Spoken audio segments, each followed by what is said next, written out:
Hey guys, Zach here, finally for the devlog you've all been waiting for. That's right, we said we'd get there. It's... Wrong stop!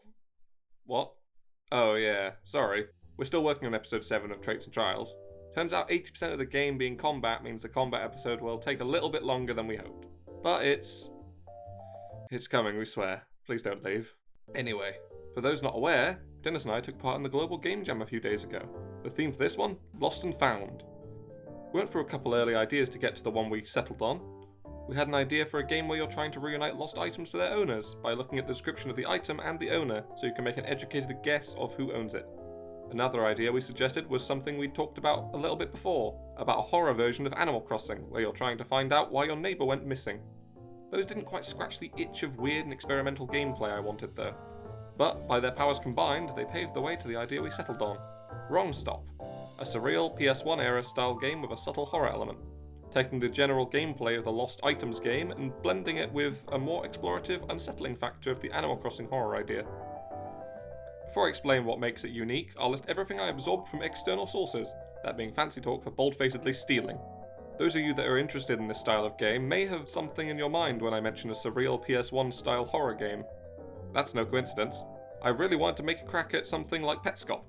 Another minor influence is the animated series Ina, which is a partial inspiration for more of the surreal plot and design of this thing. These are only skin deep though. Come to think of it, Wrong Stop does sound pretty close to Petscop, but that's not intentional, I swear. Now then, with that out of the way, let's break down the meat of the game with a blueprint. Our idea as of day one is the following. You are Pass, a little strange person that accidentally fell out of your reality. Somehow.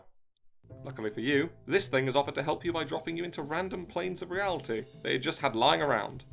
Your job is to look around in the time you have and compare the world you're in to the one you remember. For example, if it says your world had red trees, you check the trees. If they're red, you're golden.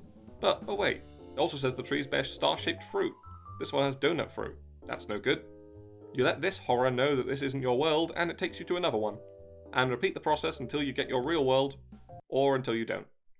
There are 3 fail conditions.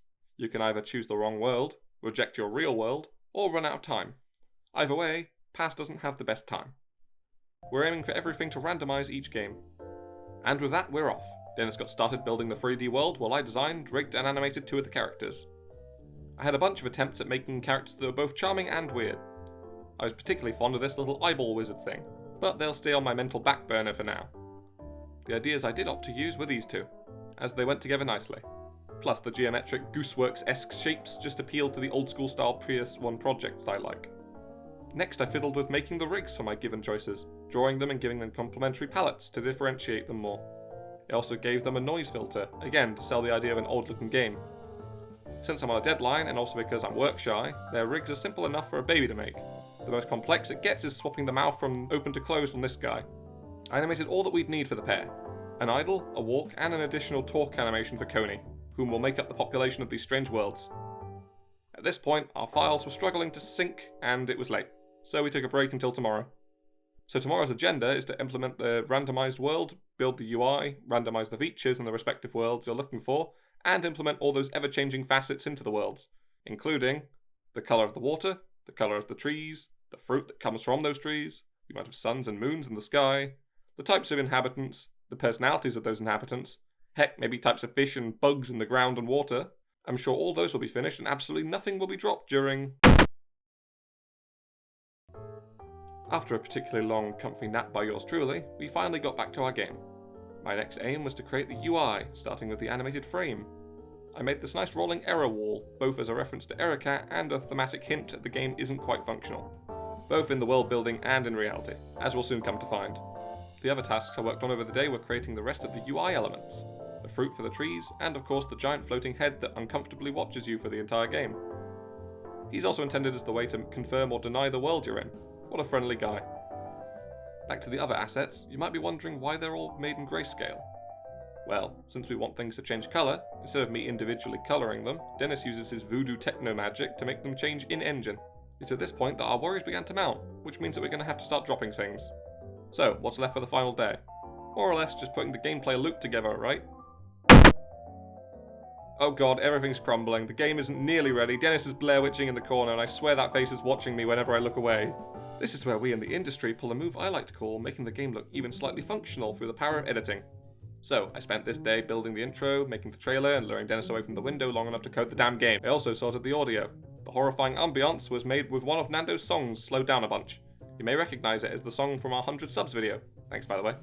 The sound effects, they were all me. I made some funny sounds and then modulated them to sound like old-fashioned video game sounds.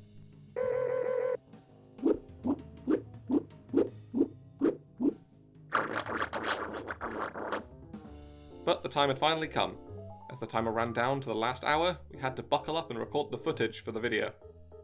So, after a very rushed attempt at making everything look pretty, what do we have? Well, you can walk and talk to the inhabitants.